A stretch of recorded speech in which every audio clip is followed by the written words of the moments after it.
वैश्वानर प्रविशति अतिथिर्ब्राह्मणो गृहान्। इसको थोड़ा तोड़ करके बोल लिया करो। वैश्वानर प्रविशति अतिथिर्ब्राह्मणो गृहान्।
शय को पूरा बोलो। उभे तीर्त्वा शनाया पिपासे, बोलो।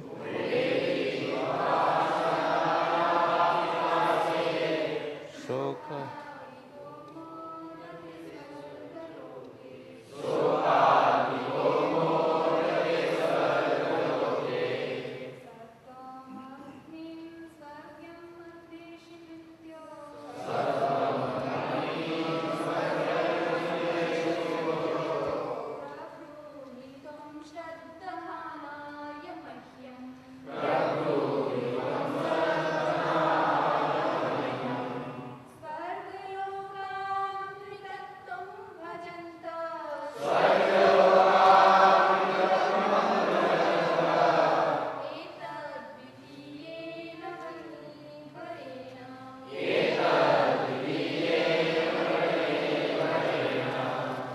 प्रते ब्रवीमि तदु मे निबोध।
चिकित्सा मनुष्ये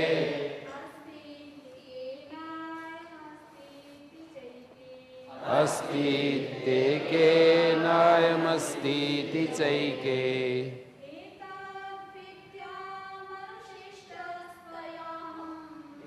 तद्विद्या मनुशिष्टस्त्वयाहं एष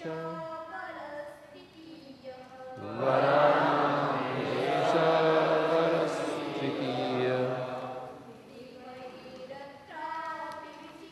चितं पुरा देवैरत्रापि विचिकित्सितं पुरा सुज्येयं मनुरेश धर्म सुज्येयं मनुरेश धर्म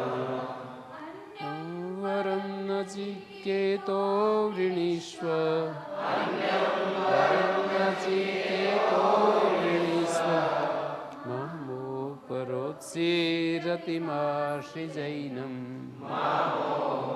उत्सीरतिमाश्रिजैनम्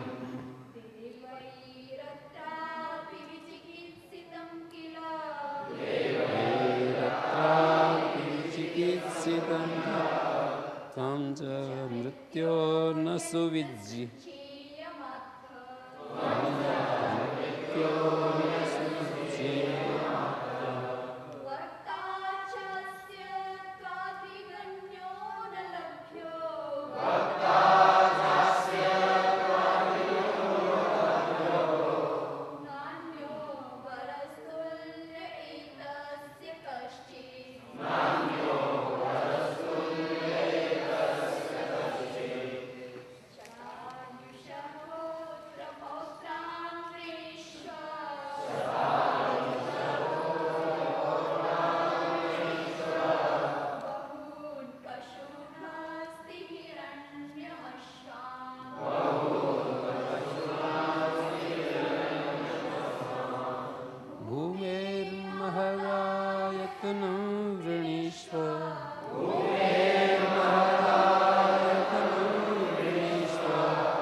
एतत्तुल्यं यदि मन्यसे वरम्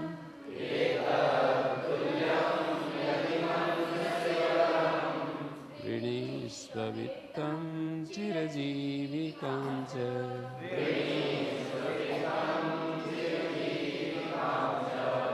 महाभूमौ नचिकेतस्त्वमेधि महाभूमौ नचिकेतस्त्वमेधि कामभाजं करोमि कामभाजं करोमि ये कामा दुर्लभामर्त्यलोके ये कामा दुर्लभामर्त्यलोके कामाश्छन्दता प्रार्थयस्व कामाश्छन्दता प्रार्थयस्व सरथा सतुर्यः सरथा सतुर्यः त्रिशलम्भनीया मनुष्ये त्रिशलम्भनीया आभिर्मत्प्रक्ताभिः परिचारयस्व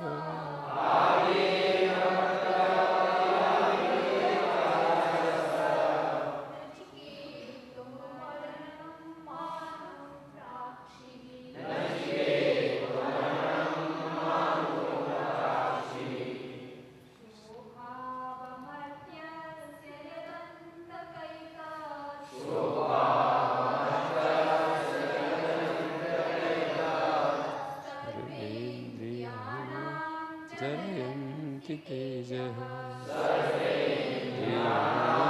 जयन्ति तेजः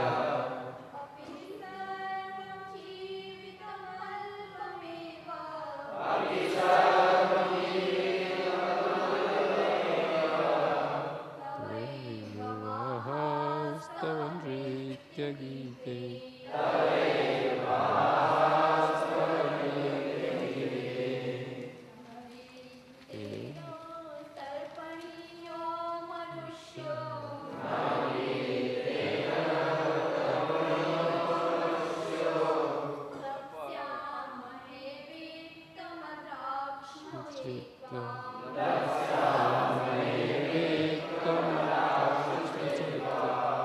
जीविष्यामो यावदिष्यसि यावदिष्यसि त्वं वस्तुमेवर्णीया स एव।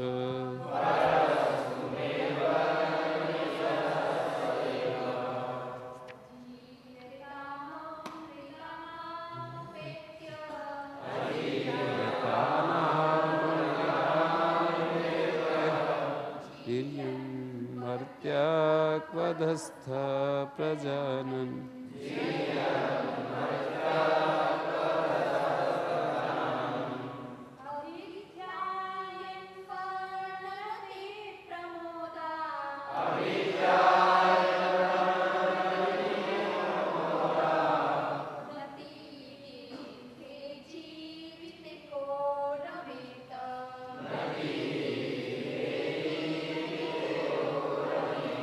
इसको ऐसे बोलो, अभिध्यायन वर्ण रति प्रमोदान रति अति दीर्घे जीवित रमे अति दीर्घे जीवित को रमे।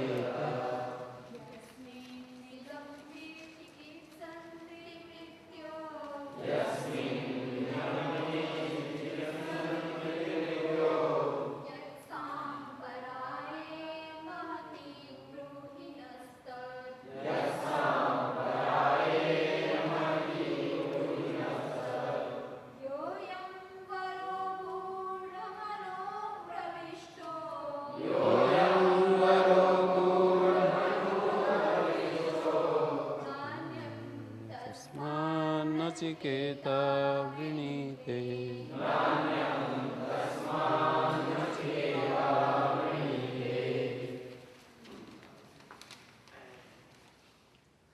सांपराय एक शब्द आया, इसका क्या अर्थ है, कौन बताएगा?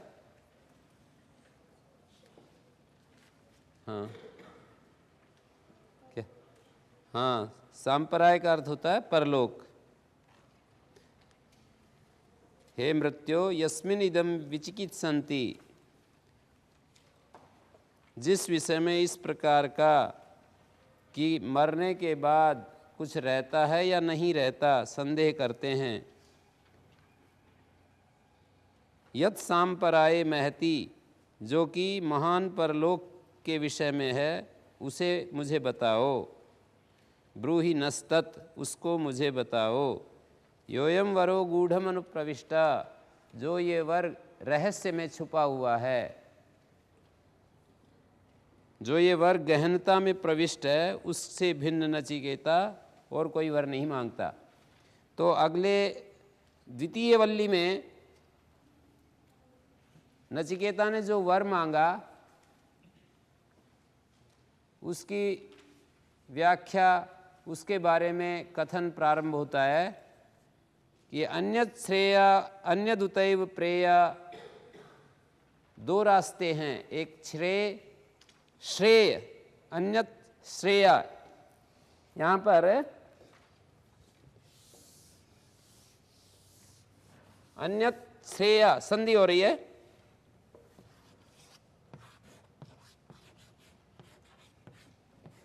श्रेय अन्यत् श्रेय अन्यद् उतैव प्रेयः, और प्रेय अन्य ही है। अन्यत् प्रेयः, ये दो रास्ते हैं। अन्यत् श्रेयः अन्यदुतैव प्रेया ते उभे नानार्थे पुरुषम सिनीतः। वे दोनों अलग अलग प्रयोजन को सिद्ध करते हैं, अलग अलग प्रयोजन वाले हैं, नानार्थे अलग अलग उद्देश्य वाले हैं, और पुरुष को बांधे हुए हैं, पुरुष को अपनी तरफ खींच रहे हैं। पुरुषम सिनीत, सिनीता का मतलब है बांधे हुए हैं, और बांधे हुए हैं मतलब अपनी तरफ खींच रहे हैं। श्रेय अपनी तरफ खींच रहा है, प्रेय अपनी तरफ खींच रहा है। जो श्रेय से श्रेय ने जिसको बांधा हुआ है उसको श्रेय खींच रहा है, जिस व्यक्ति को प्रेय ने बांधा हुआ है उसको प्रेय खींच रहा है। मतलब एक संसार का रास्ता है, दूसरा आत्मा का, परमात्मा का, परलोक का रास्ता है। ये दो रास्ते हैं। तो एक जो श्रेय है, परमात्मा का जो रास्ता है, वो भी मनुष्य को खींच रहा है, और संसार का रास्ता है उसको भी, वो जिनको संसार का रास्ते ने जिनको बांधा हुआ है, संसार का रास्ता उनको खींच रहा है। तयो श्रेया आददानस्य साधु भवति, उन दोनों में से जो श्रेय को स्वीकार करता है उसका कल्याण होता है, वो भगवान की तरफ चल पड़ता है। और जो हीयते अर्थात यऊ प्रेयो वृणीते, जो प्रेय को चुनता है, वृणीते मानी चुनता है, वो अपने लक्ष्य से पतित हो जाता है, गिर जाता है, हीयते हट जाता है। श्रेयश्च प्रेयश्च मनुष्यमेतः, श्रेय और प्रेय ये मनुष्य को प्राप्त होते हैं या मनुष्य के पास आते हैं। एत मानी आते हैं। तौ संपरित्य विविनक्ति धीरा, धीर पुरुष उन दोनों को संपरित्य का मतलब अच्छी तरह विचार कर, अच्छी तरह विचार करके, विविनक्ति दोनों को अलग अलग जान लेता है, कौन लाभप्रद है कौन हानिकारक है, ये पता लगा लेता है। श्रेय और प्रेय मनुष्य के पास आते हैं, तौ उन दोनों को संपरित्य, ये तौ जो है द्वितीय विभक्ति का द्विवचन है। तौ संपरित्य उन दोनों का विचार करके धीर पुरुष छांट लेता है, विविनक्ति अलग कर लेता है कि ये तेरे लिए लाभकारी है और ये हानिकारक है।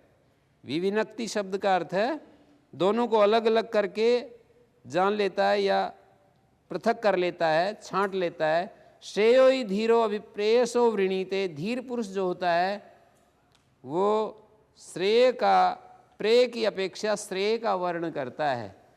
धीरो जो ध्यानवान पुरुष है, जो गंभीर है, चंचल नहीं है। धीर जो है चंचल का अपोजिट आप समझ सकते हैं। जो धीर है, शांत है, चंचल नहीं है, वो प्रेय की अपेक्षा श्रेय का वर्ण करता है। प्रेयो मंदो, और जो मंद है, सिंपल माइंडेड, जो व्यक्ति कम बुद्धि वाला है, वो योग क्षेम के हेतु से प्रेय का वर्ण करता है। योग का मतलब होता है जो अप्राप्त चीज़ें उनको प्राप्त करने की इच्छा का नाम योग, और जो चीज़ें मिल गई हैं उनकी रक्षा करने के लिए जो लगा रहता है आदमी, उसको क्षेम कहते हैं। प्राप्त की रक्षा का नाम क्षेम, और अप्राप्त के पाने की इच्छा का नाम योग। तो चीज़ें हम जैसे संसार का यही स्वरूप है, जो चीज़ें हमारे पास नहीं होती हैं उनको हम पाना चाहते हैं, और जो हमारे पास आ जाती हैं, मिल जाती हैं, उनकी रक्षा में जुटे रहते हैं। तो योग और क्षेम से अपने आप को सुरक्षित करना चाहता है। योग और क्षेम के द्वारा अपने आप को ऐसा महसूस करता है कि इसी में तेरा कल्याण है, और वो प्रेय का वर्ण करता है।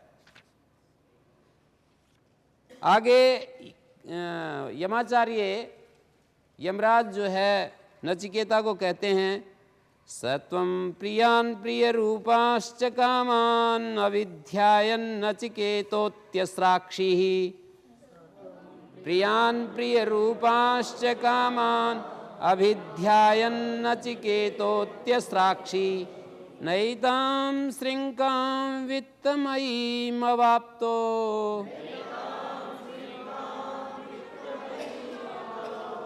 यस्यां मज्जन्ति बहवो मनुष्याः।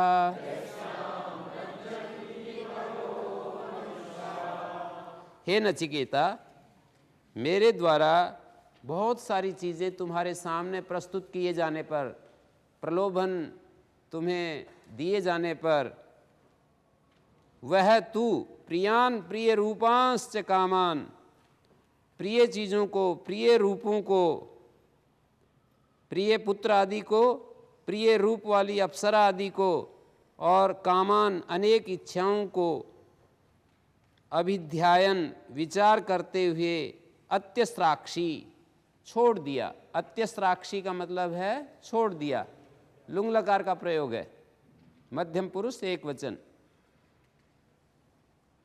तुमने मेरे द्वारा लुभाए जाते हुए उस तुमने, स मानी उस, त्वम मानी तुमने, उस तुमने प्रिय पुत्र आदि, प्रिय रूपान, प्रिय रूप वाली स्त्रियों को, कामान इच्छाओं को अभिध्यायन विचार करते हुए अत्यस्त्राक्षी त्याग दिया। नैताम श्रृंकाम वित्तमयीम अवाप्तः, नैताम न एताम, क्या संधि हुई है? कौन से सूत्र से संधि हुई? यहां कल एक सूत्र पढ़ाया था, वृद्धि रेची, बोलिए। अकार से उत्तर एच परे हो, एच से पूर्व अकार हो, पूर्व पर के स्थान में वृद्धि एकादेश होता है। नैताम श्रृंकाम वित्तमयीम अवाप्तो, एताम मानी इस वित्तमयी संपत्तिमय जो श्रृंखला है, मार्ग है या श्रृंखला है, श्रृंखला का अर्थ श्रृंखला भी होता है, मार्ग भी होता है। तो इस संपत्तिमय वित्तमयी धन की बनी हुई जो श्रृंखला है, वित्तमयी, और द्वितीय विभक्ति में नदीम वित्तमयीम श्रृंकाम, श्रृंखला को तुमने ग्रहण नहीं किया। अवाप्तः, हाँ, श्रृंखला बेड़ी, तुम जो है धनमयी इस श्रृंखला को, बेड़ी को, बंधन को तुमने इसको नहीं स्वीकार किया। यस्याम मज्जन्ति बहवो मनुष्या, जिसमें कितने सारे दुनिया के लोग डूब रहे हैं। मज्जन्ति का मतलब डूब रहे हैं, जिसमें बहवो मनुष्या, अनेक मनुष्य डूब रहे हैं। जिस धन की बनी हुई श्रृंखला में कितने लोग डूब रहे हैं, उसको तुमने स्वीकार नहीं किया। दूरमेते विपरीते विशुचि, अविद्या च विद्येति ज्ञाता, विद्याभीप्सिनं नचिकेतसं मन्ये, नत्वा कामा बहवो लोलुपन्त। दूरम एते विपरीते विशुचि, अविद्या याच विद्येति ज्ञाता। अविद्या और विद्या दो चीज, अविद्या याच या अविद्या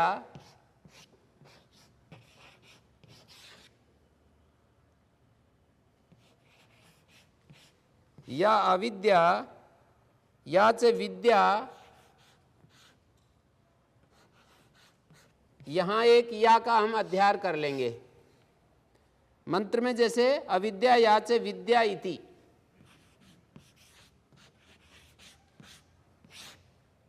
विद्या और आगे है इति, यहां क्या संधि हो रही है? आ और ई को आद गुणा से ए हो रहा है। आज समझाएंगे आद गुणा। अवर्ण से उत्तर अच हो और अच से पूर्व अवर्ण हो तो पूर्व पर के स्थान में गुण एकादेश हो जाता है। थोड़ा सा अंतर है उस सूत्र से जो कल पढ़ाया था। अवर्ण से उत्तर एच हो और यहां कहेंगे अवर्ण से उत्तर अच हो, और अच से पूर्व अवर्ण हो तो पूर्व पर के स्थान में गुण एकादेश हो जाता है। और गुण क्या होता है? अ ए ओ। और उनमें से ए हो जाएगा, आ और ई के स्थान में ए हो जाएगा। जैसे सूर्य, जैसे नर इंद्र, तो अ और ई के स्थान में ए हो गया नरेंद्र।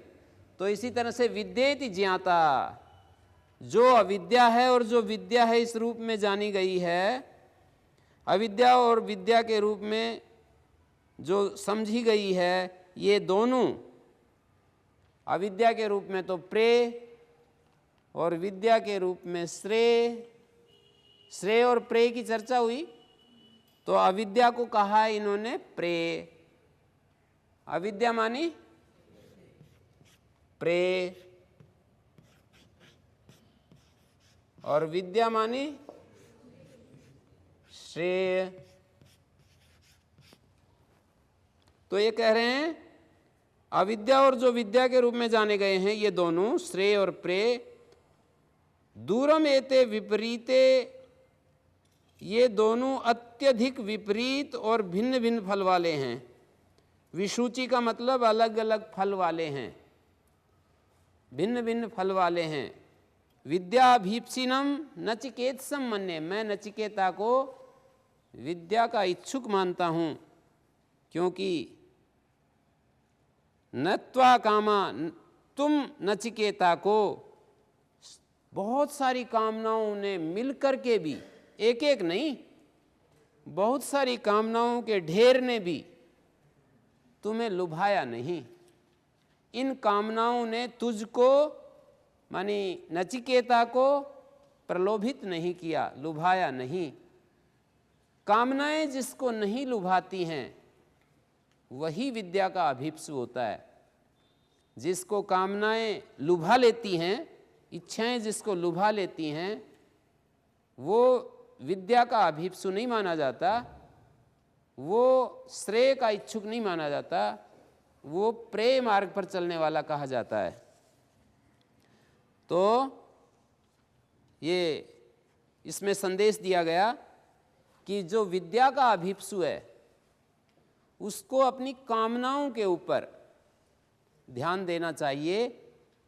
गीता में भी कहा कि ये जो काम है और ये जो क्रोध है ये साधक का वैरी है। विद्धि एनम ही वैरिणम, काम ऐसा क्रोध ऐसा रजोगुण समुद्भव, महानलो महापापमा विद्धि एनम ही वैरिणम।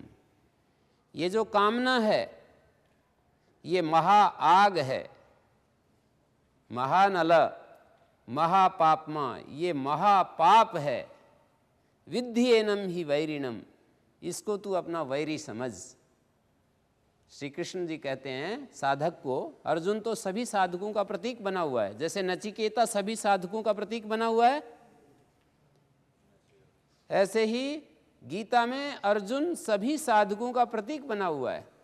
सभी साधकों की तरफ से वो प्रश्नोत्तर हो रहे हैं और श्री कृष्ण भगवान का प्रतीक बना हुआ है।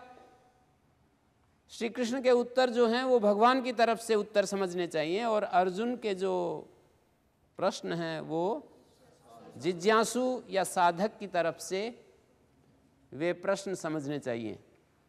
तो श्री कृष्ण कहते हैं कि जो कामना है और कामना का ही परिणाम जो क्रोध है और उसी का परिणाम लोभ है।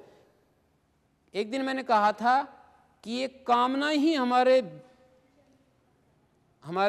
जन्म का कारण है, हमारे अपराध का कारण, पाप का कारण। मैंने एक दृष्टांत दिया था, और आप जीवन का अध्ययन कर सकते हैं कि जैसे हमारी कामनाएं उत्पन्न होती हैं।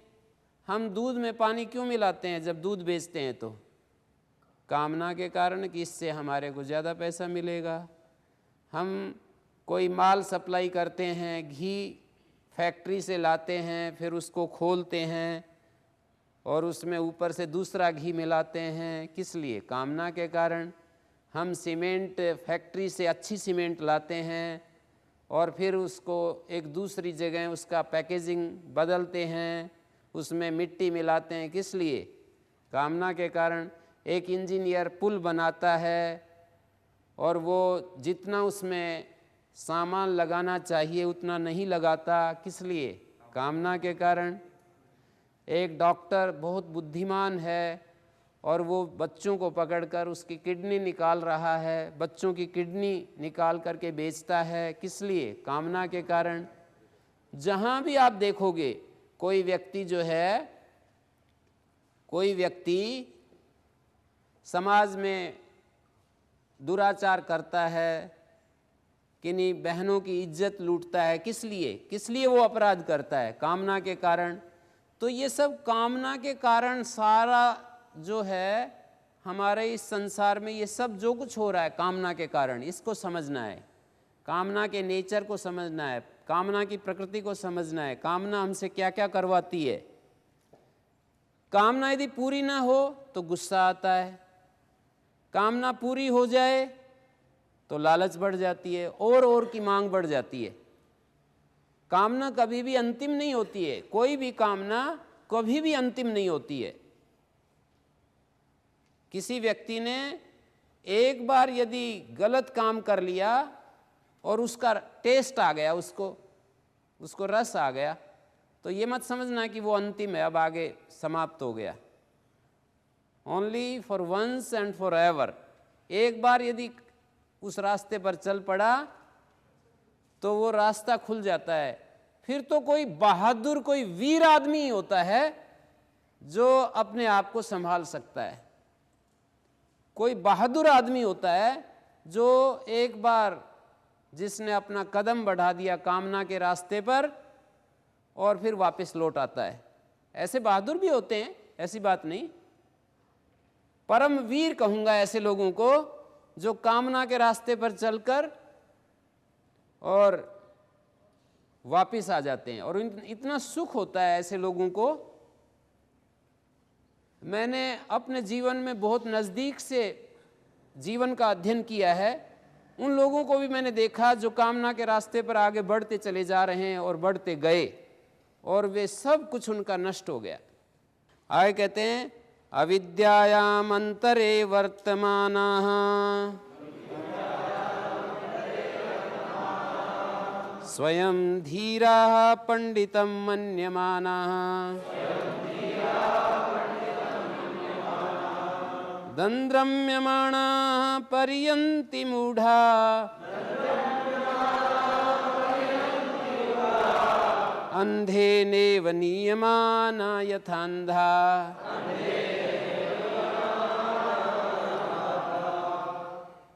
अविद्या के अंदर स्थित रहते हैं। अविद्यायाम अंतरे वर्तमाना।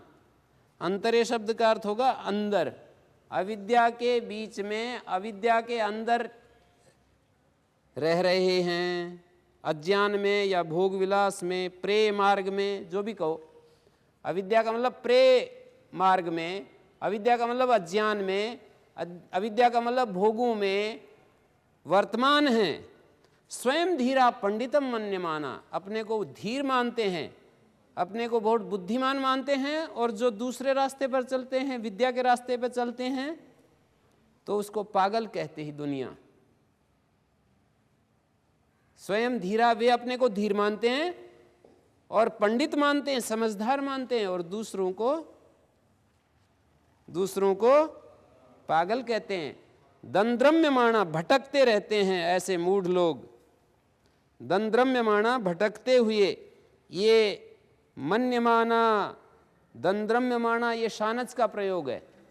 क्षत्रिय और शानच जो होते हैं, करते हुए, जाते हुए, खाते हुए, प्रेजेंट पार्टिसिपल, खाते हुए, जाते हुए, सोते हुए, नहाते हुए, बैठते हुए, उठते हुए, इस तरह का प्रयोग है। दंद्रम्यमाणा, भटकते हुए। पर्यंति मूढ़ा, मूढ़ लोग, पर्यंति का मतलब घूमते रहते हैं। अंधे नेव नियमाना यथांधा। यथा अंधा जना, जैसे अंधे लोग अंधे के द्वारा आगे आगे बढ़ाए जा रहे हों। अंधा रास्ते पर चल रहा हो और उसको ले जाने वाला भी अंधा हो, जैसे ये स्थिति होती है। अंधे व्यक्ति चल रहे हों और उनको पकड़ करके ले जाने वाला भी अंधा हो, ऐसी इन अविद्या में डूबे हुए लोगों की स्थिति होती है। ये तो जो सुआखे होते हैं वो सुआखों को पकड़ कर ले जाते हैं, और जो संसार में रच-पच रहे हैं, संसार में जो अपने जीवन को जिन्होंने बहा रखा है, संसार के विषयों में जो बह रहे हैं, तो वो उनका चित्रण किया गया है कि वो ऐसे हैं जैसे कि अंधों के द्वारा अंधे ले जाए जा रहे हों। अंधे ने नियमाना यथांधा, अंधे व्यक्ति पकड़ करके जैसे दूसरे अंधे व्यक्ति को चलाते हैं, ऐसे ही ये लोग, दुनियावी लोग, सांसारिक लोग ऐसे चलते रहते हैं और भटकते रहते हैं, घूमते रहते हैं। यहाँ पर दंद्रम्यमाणा माने भटकते हुए। शंकराचार्य कहते हैं अत्यर्थम कुटिलाम अनेक रूपाम गतिम इच्छन्ता, अत्यधिक कुटिल अनेक रूपों वाली स्थिति को चाहते हुए ऐसे ये लोग परियंती, चारों ओर चक्कर काटते रहते हैं। परियंती मानी परितः यंती गच्छन्ति, सब ओर चक्कर काटते रहते हैं। शंकराचार्य कहते हैं जरा मरण रोग आदि दुख ही परिगच्छन्ति, जरा मरण रोग आदि दुखों से युक्त हो जाते हैं और जीते रहते हैं। तो आगे बड़ा सुंदर आ रहा है, न सांपरायः प्रतिभाति बालम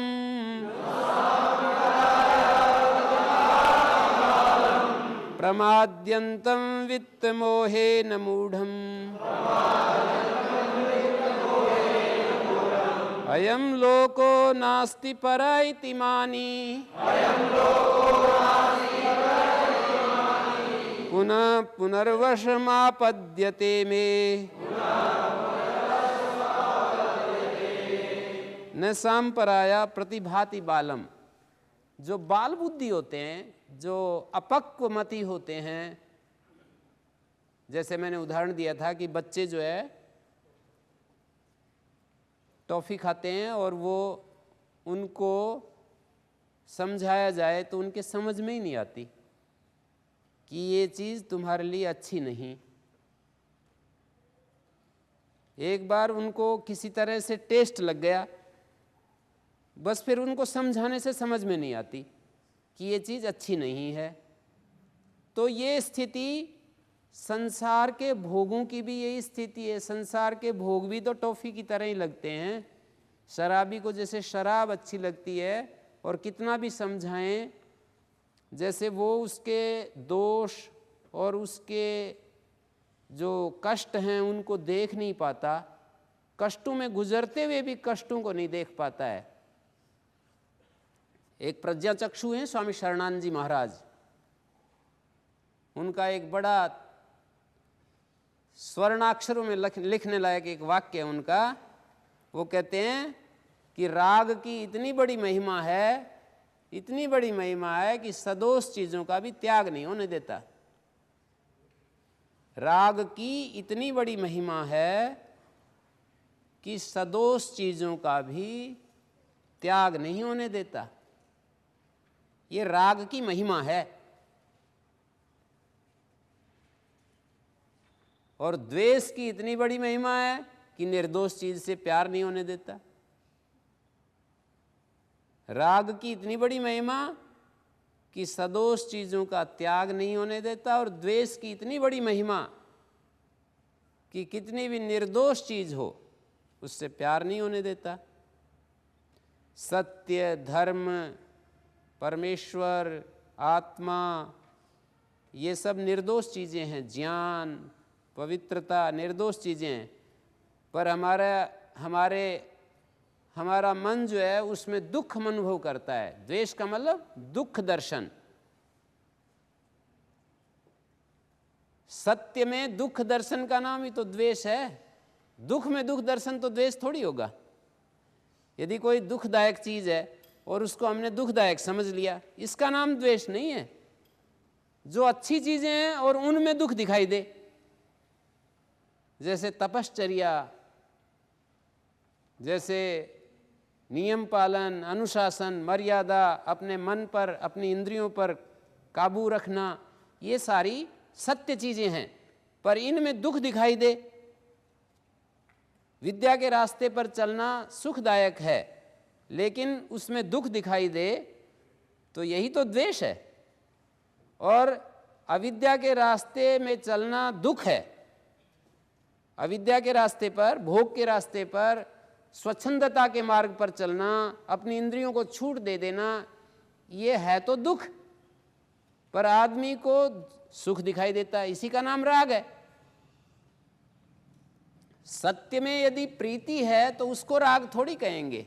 किसी व्यक्ति को सत्य में, विद्या में, भगवान में प्रीति है तो उसको हम राग नहीं कहेंगे। राग का मतलब है कि हैं तो चीजें दुखदायक पर दिखाई दे रही हैं सुखदायक, इसका नाम है राग। और द्वेष का मतलब वास्तव में तो चीजें सुखदायक हैं, जैसे संयम, नियम, योगाभ्यास, ये सारी सुखदायक चीजें हैं, पर हमारे को दुख प्रतीत हो रहा है वहाँ। विद्या का अध्ययन, अपने मन को एकाग्र रखना, एकाग्र करना, अपने मन पर नियंत्रण करना, शांत रहना, ये सब चीज़ें सुखदायक हैं पर मनुष्य को दुखदायक प्रतीत होते हैं, इसको कहते हैं द्वेष। तो बालम न साम पराया प्रतिभाति, बालमती को, बच्चों को जो इमेच्योर हैं, एक तो मैच्योर होते हैं, एक शरीर से मैच्योर होते हैं, एक ज्ञान से इमेच्योर होते हैं, मैच्योर होते हैं। ज्ञान की दृष्टि से जो मैच्योर होते हैं उनका जीवन क्रम अलग होता है, और ज्ञान की दृष्टि से इमेच्योर जो होते हैं उनको परलोक जैसी चीज़ अच्छी नहीं लगती है। उनको परलोक, पुनर्जन्म, ये सारी चीज़ें अच्छी नहीं लगती। वैदिक संपत्ति एक पुस्तक, एक वैदिक संपत्ति पुस्तक है, उसके लेखक लिखते हैं रघुनंदन शर्मा, पंडित रघुनंदन शर्मा वैदिक संपत्ति का लेखक लिखता है कि स्वेच्छाचारी सबसे पहले इन्हीं चीज़ों को अपने रास्ते से हटाता है, पुनर्जन्म, परलोक, इन सारी चीज़ों को अपने रास्ते से एक तरफ करता है। वो यही बात सबसे पहले बोलता है, कुछ नहीं है, ये सब ऐसे ही बना रखी है। तो न साम पराया प्रतिभाति बालम, कि जो बालमती होते हैं उनको परलोक अच्छा नहीं लगता। प्रमाद्यंतम, जो प्रमाद में रचपच रहे हैं, ऐसे जो बालमती हैं, जो बेहोश हैं। प्रमाद्यंतम का मतलब जो अंदर से बेहोश हैं, जो जिनकी संवेदनशीलता खत्म हो रही है, जिनका मन ऐसा भूठा हो गया जैसे कि ऊंट के तलवे होते हैं ना, जैसे ऊंट के पैर के तलवे होते हैं,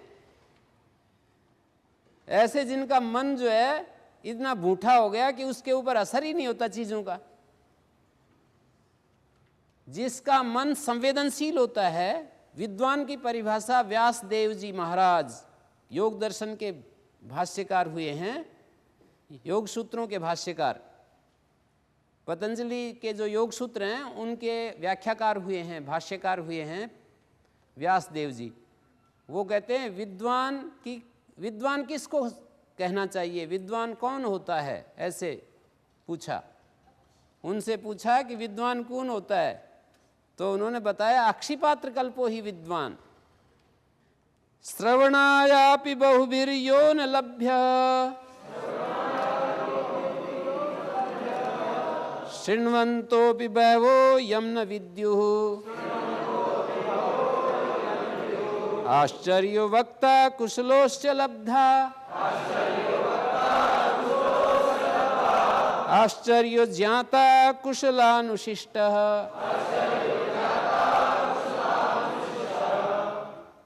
यह बहुभी श्रवणायापि न लभ्या। एक ये जो श्रेय पथ की बातें हैं, विद्या की चर्चा है। विद्या का मतलब केवल विद्या का तात्पर्य ये नहीं है कि हम किसी भाषा को सीख लेते हैं, टेक्नोलॉजी सीख लेते हैं, हम बहुत बड़ी बड़ी चीज़ें, धरती कैसे घूमती है, सूर्य से पृथ्वी की कितनी दूरी है, प्रकाश की कितनी गति है, ध्वनि की कितनी गति है, विद्युत कैसे बनती है, ये सारी चीज़ें जिसको अपरा विद्या कहते हैं। अपरा विद्या यदि परा विद्या में परिवर्तित नहीं होती, अपरा विद्या से हम परा विद्या की तरफ प्रस्थान नहीं कर रहे हैं, तो वो अपरा विद्या हमारे को, अकेली अपरा विद्या हमारे जीवन को, हमारी समस्याओं को हल नहीं कर सकती है। पिछले उपनिषद में, ईशोपनिषद में आपने पढ़ा कि केवल अपरा विद्या के उपासक भी अंधकार में जाते हैं और केवल परा विद्या में जो रहते हैं वो भी जीवन में अधूरे रहते हैं, वो भी अंधकार में जाते हैं। तो विद्या का जो अभिप्सु का मतलब है परा विद्या का अभिप्सु। अपरा विद्या का मतलब हमारे शरीर को ठीक रखने की विद्या, हमारे शरीर को सुविधाएं देने वाली विद्या, हमारे खान पान को, हमारे रहन सहन को, हमारे आवास को, हमारे भौतिक, हमारी जो आउटर लाइफ है उसको स्वस्थ रखने वाली, उसको संपन्न रखने वाली जो विद्या है वो अपरा विद्या। और जो हमारी इंटरनल लाइफ है, एक्सटर्नल और इंटरनल दो जीवन है ना हमारे, मतलब बाहर हमारा शरीर, हमारा स्थान, आवास, भोजन, दवा, कपड़े लत्ते, ये सब जो है हमारा बाह्य जीवन। और जो हमारा आंतरिक जीवन है, जो विचार के लोक से जुड़ा हुआ है, हम भावना लोक से जुड़ा हुआ है, हम किस भावना से जी रहे हैं, चीज़ों को कैसा देखते हैं, चीज़ें हमें कैसे दिखाई देती हैं, हमें ये संसार का स्वरूप कैसा नज़र आता है, इन संसार के साथ हमारा जो अंदर से कैसा रिलेशन है, हमने कैसा इसके साथ संबंध बनाया है। तो ये सारी चीज़ें विद्या के अंतर्गत आती हैं। और अपने क्लेशों को देखना और क्लेशों के कारण को देखना। आश्चर्यवक्ता कुशलोस्य लब्धा, आश्चर्य का मतलब विरले ही होते हैं इस विद्या का प्रवचन करने वाले, इसका उपदेश देने वाले और इसको समझने वाले, लब्धा, इस विद्या को प्राप्त करने वाले, इसको ठीक ठीक ग्रहण करने वाले। लब्धा का अर्थ है ग्रहण करने वाले भी आश्चर्य जैसे होते हैं। आश्चर्य का मतलब क्या होता है? कोई आश्चर्य जो साधारण चीज है उसके ऊपर कोई आश्चर्य करता है क्या? हमारे वहाँ कर्नाटक में एक वो जो है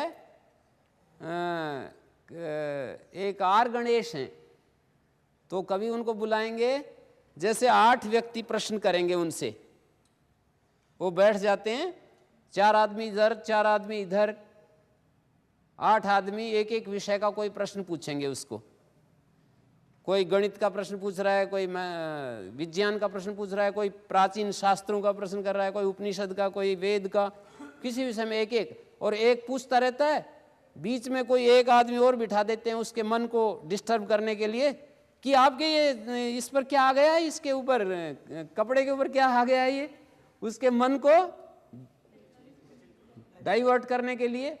और एक आदमी घंटा बजाता रहता है उसी में, और उसको घंटे भी कितने घंटे बजाए ये भी बताना होता है, और सारों के प्रश्न उसको दिमाग में रखने और फिर एक एक आदमी का उत्तर देना होता है।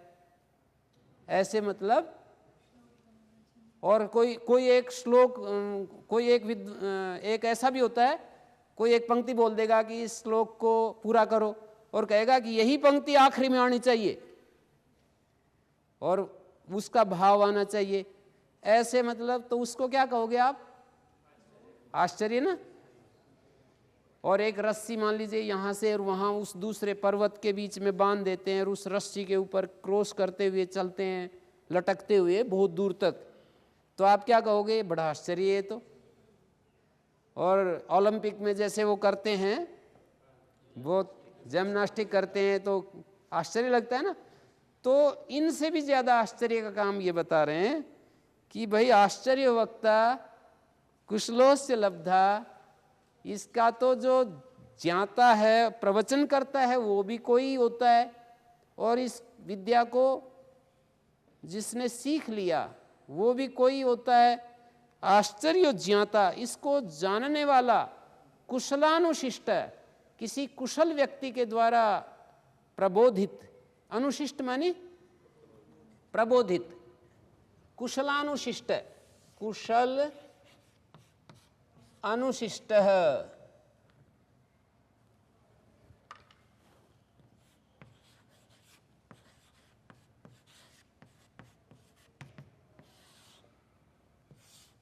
इन दोनों को ना वो हो रहा है आकाश अवर्ण दीर्घ, अक से उत्तर, अक मानी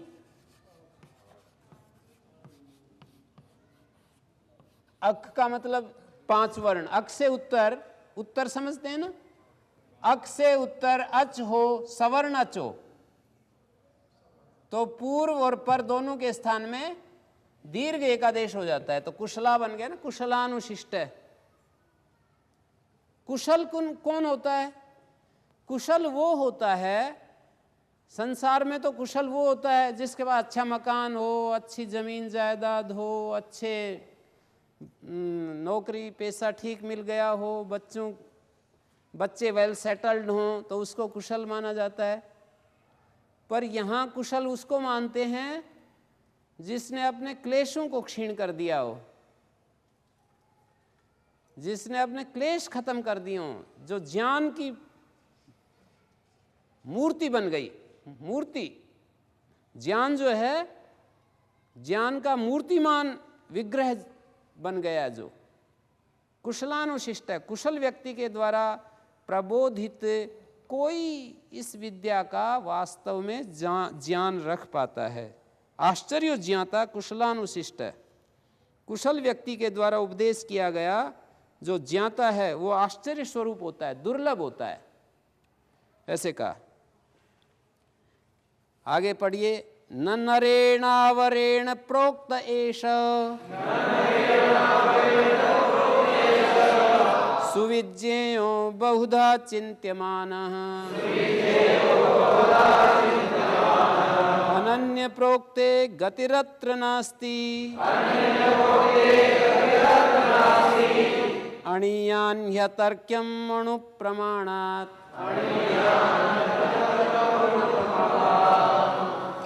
अवरेण नरेण प्रोक्ता, नीची कोटि का आदमी अवर नर होता है।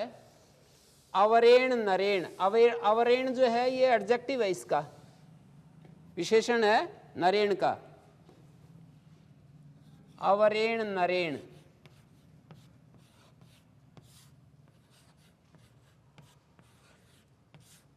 हीन या सामान्य बुद्धि वाले व्यक्ति के द्वारा, अवर कहते हैं हीन,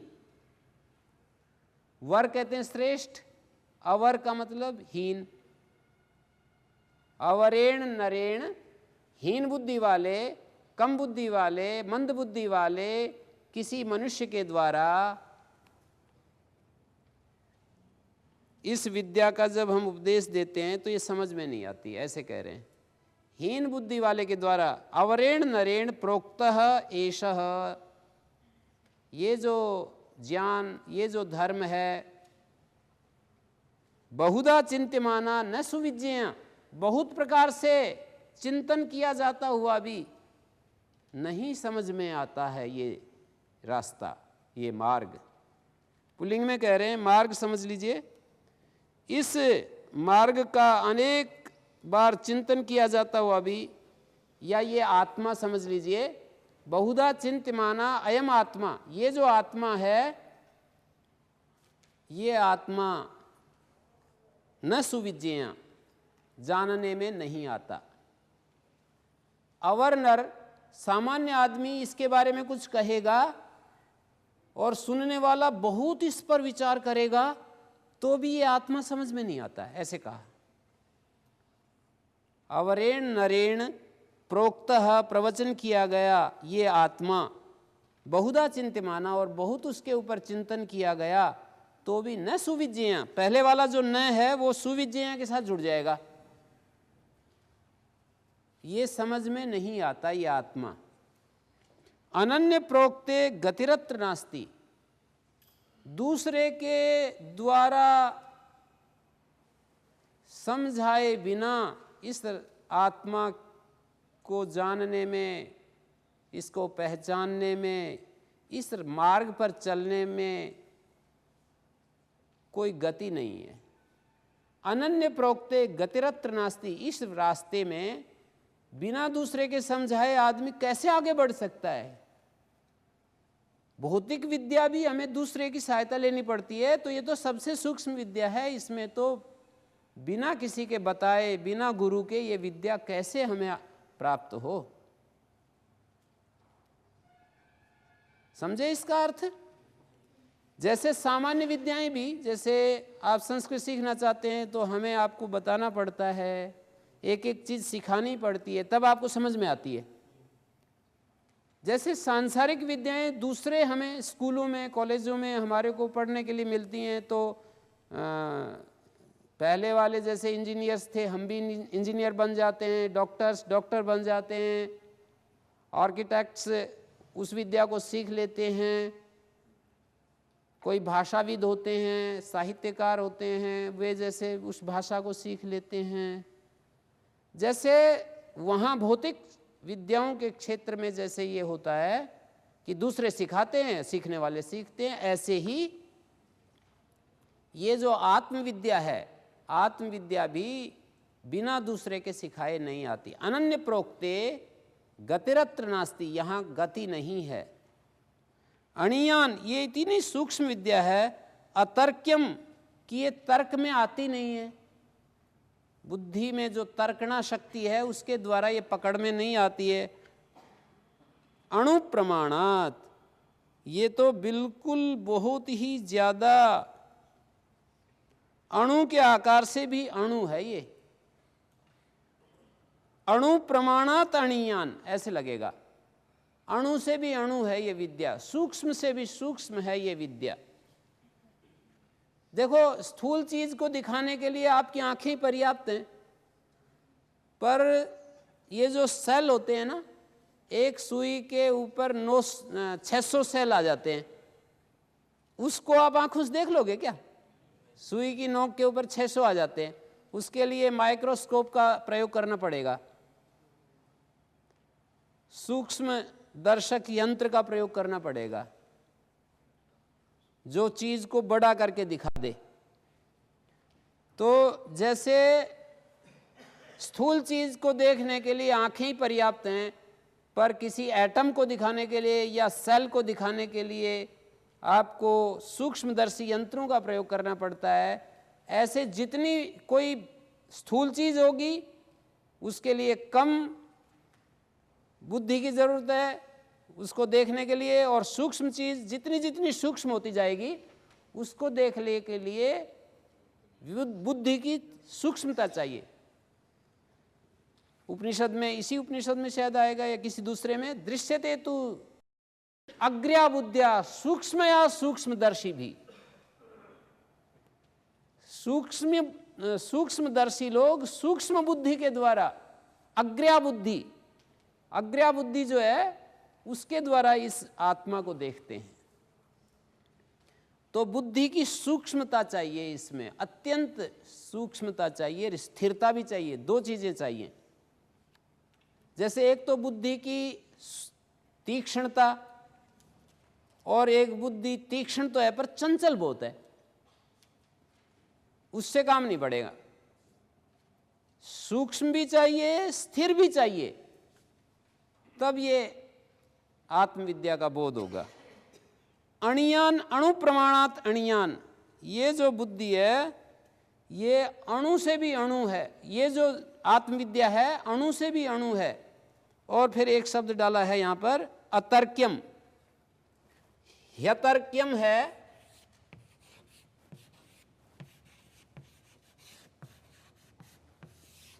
ही, आप देख रहे हैं, ही अतर्क्यम।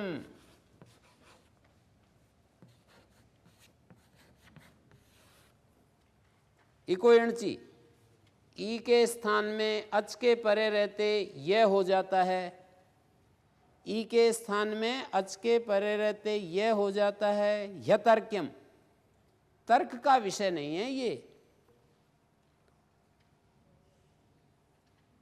तो ये तीसरी पंक्ति में दूसरे आत्मज्ञानी के बतलाए बिना गति नहीं है।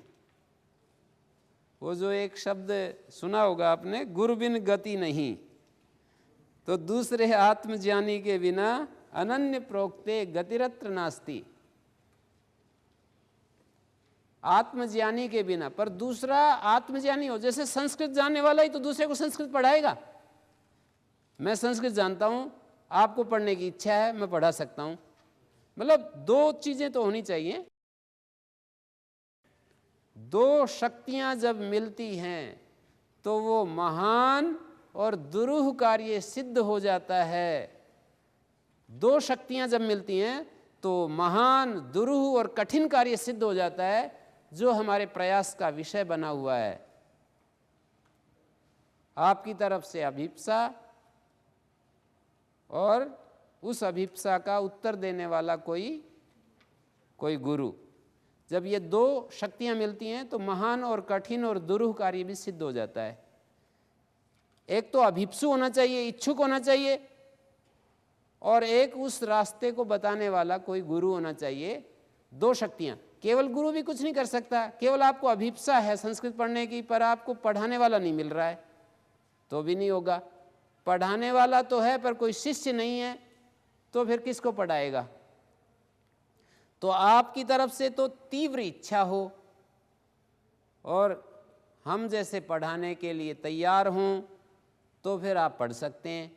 तो जैसे संस्कृत का बोध करने के लिए आपकी इच्छा चाहिए और संस्कृत का ज्ञाता चाहिए, ऐसे ही आत्मविद्या की इच्छा चाहिए और आत्मज्ञानी गुरु चाहिए, तो आपको वो चीज़ मिल सकती है। अनन्य प्रोक्ते गतिरत्र नास्ति। आत्मज्ञानी गुरु के बिना बताए इस रास्ते में पहुंच नहीं है। गतिरत्र नास्ति, यहां पर गति नहीं है, गतिरत्र। कल मैंने आपको बतलाया था सु आता है सबसे पहले, और ये सु का स बच जाता है, और स को ससो रू हो जाता है, और रू का भी र बच जाता है। तो क्या हुआ? गतिरत्र। इसको मिला दीजिए।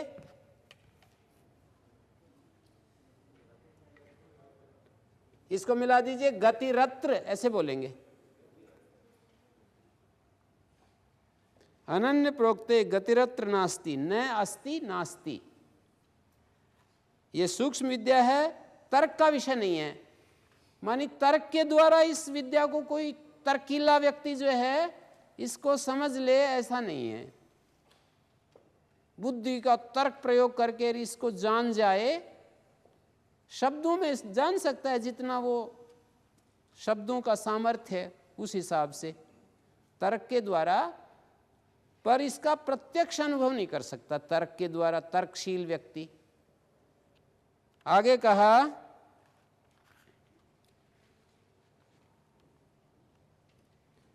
नैषा तर्केण मतिरापनेया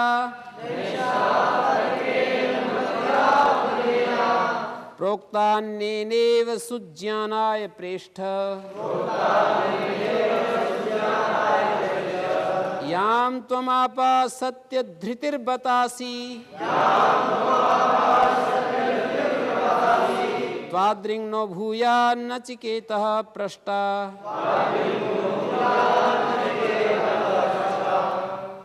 हे प्रियतम, यहाँ पर प्रेष्ठ शब्द डाला है। प्रिय शब्द से प्रेष्ठ बना है।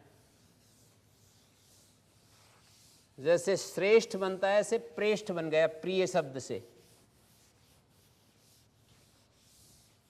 प्रिय की जगह प्र आ गया, प्रिय की जगह प्र, और बहुतों में जो सबसे प्यारा होता है उसके लिए इष्ठन प्रत्यय का प्रयोग करते हैं। प्रत्यय समझते हैं? कोई शब्द होता है उसका पहला हिस्सा प्रकृति और बाद वाले हिस्से को प्रत्यय कहते हैं। तो इष्ट का मतलब जो सबसे अधिक, जो सबसे ज्यादा जिस चीज को हम महत्व देते हैं उसके लिए इष्ठन का प्रयोग होता है। इष्ट जो है, जैसे प्रशस्य शब्द है, इसकी जगह तो श्रेय आ गया, और इष्ट जोड़ दिया तो अ और ई को आद गुणा श्रेष्ठ बन गया।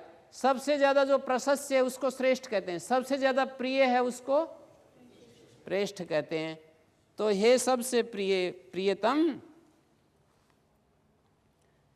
याम त्वम आपा ऐसा मति। तीसरी पंक्ति में देखिए, याम त्वम आपा, जिसको तुमने प्राप्त किया है वो बुद्धि, बुद्धि को ही तो प्राप्त किया है, बुद्धि में ही तो परिवर्तन हो रहा है।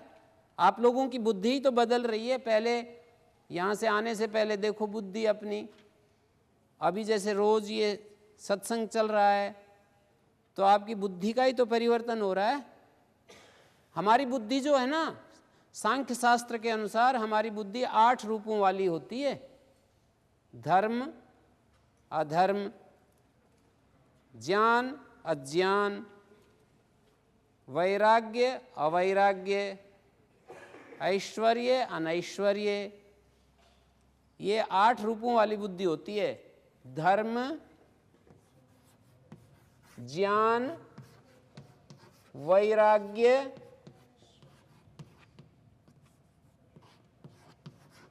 और ऐश्वर्य,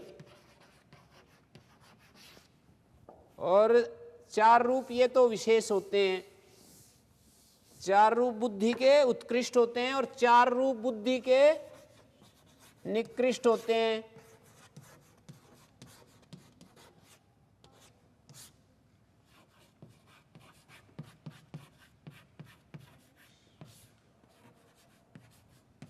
याद कर लेना, ये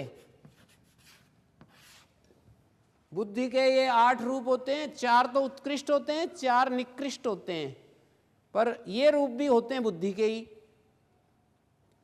अज्ञान कहाँ रहता है? बुद्धि में ही रहता है। अधर्म भी बुद्धि में ही रहता है। अधर्म का मतलब जैसे संयम टूट गया किसी का तो बुद्धि तो टूटती है, और किसी आदमी का धैर्य टूट गया, किसी आदमी में असंयम हो गया, झूठ बोल रहा है, गुस्सा आ रहा है, ये सब बुद्धि से ही तो है सारा। तो अधर्म भी बुद्धि में है और धर्म भी बुद्धि में है, ज्ञान भी बुद्धि में ही है, अज्ञान भी बुद्धि में है। वैराग्य जो बुद्धि तो है कि मुझे ये संसार की चीज़ें, मुझे इनमें कुछ रस नहीं आ रहा है, ये बुद्धि बन गई ऐसी कि दुनिया की ये सब चीज़ें व्यर्थ हैं मेरे लिए। और बुद्धि में ही अवैराग्य होता है, बुद्धि में ही राग उत्पन्न होता है, बुद्धि में ही ऐश्वर्य, ऐश्वर्य का मतलब दृढ़ इच्छा, दृढ़ इच्छा ये बुद्धि में होती है, और मंद इच्छा अनैश्वर्य ये भी बुद्धि में होती है। तो ये बुद्धि के 8 रूप हैं। तो कह रहे हैं याम त्वम आपः, जिस बुद्धि को तुमने प्राप्त किया है, ऐसा मति नैषा तर्केण आपनीया। नैषा, न जमा ऐसा, बतलाओ कौन सी संधि हो रही है? सूत्र बताओ।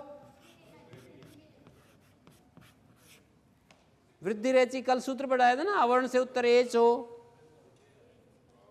एच से पूर्व अवर्ण हो तो पूर्व पर के स्थान में वृद्धि एक आदेश। तो नैषा मति, ये जो बुद्धि है जो कि जिसको तुमने प्राप्त किया है, याम त्वम आप, याम मानी जिसको, त्वम मानी तुम, आप मानी प्राप्त किया है। लुंग लकार का प्रयोग है, मध्यम पुरुष एक वचन आप है। जिसको तुमने प्राप्त किया है, ये बुद्धि, ये ज्ञान, तर्केण न आपनेय। आपनेय के 2 अर्थ हैं। तर्क से, बुद्धि से प्राप्त नहीं किया जा सकता। एक दूसरा अर्थ है हातव्य, अर्थात तर्क का आश्रय लेकर इस बुद्धि को त्यागना नहीं चाहिए।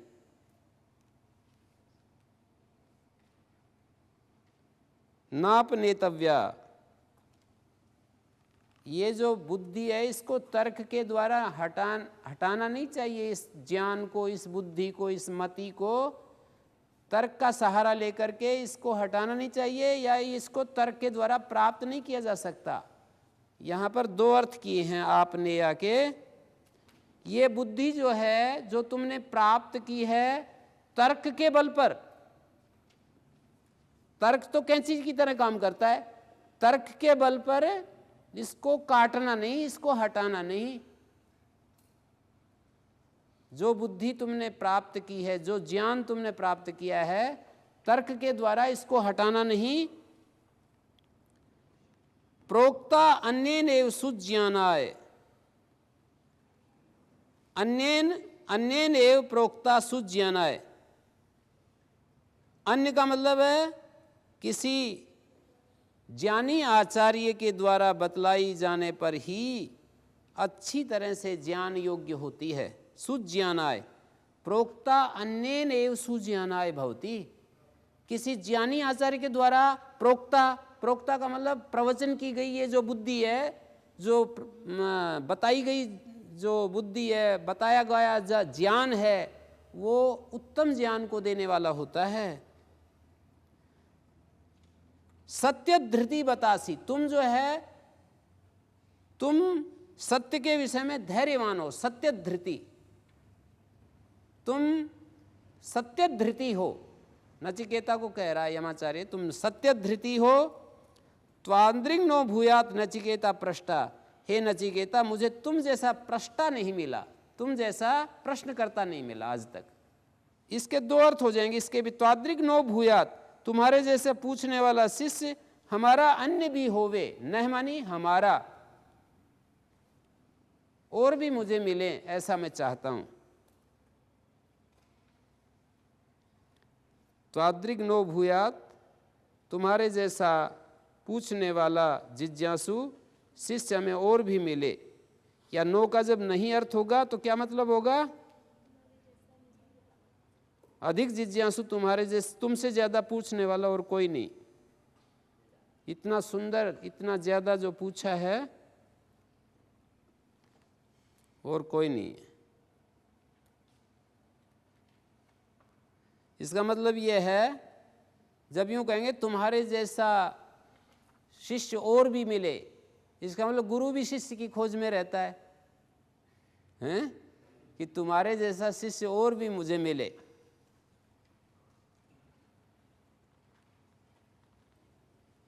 राधा कृष्ण जी ने एक वाक्य लिखा है इसके ऊपर, it is not only the people who is in search of the teacher but the teacher is also in search of the people. गुरु भी अच्छे शिष्य की तलाश में होता है। तो आप लोग भी अच्छे शिष्य बनोगे तो स्वामी जी को खुशी होगी। यूं कहेंगे कि तुम्हारे जैसे और शिष्य आए मेरे पास, और तुमने तपस्या नहीं की और जो है तपस्या कम कर रहे हैं। तपस्या करोगे तो फिर स्वामी जी को खुशी होगी, और वो जो है ना यूं कहेंगे आपको उदाहरण बना करके, भाई ऐसे शिष्य और भी आए।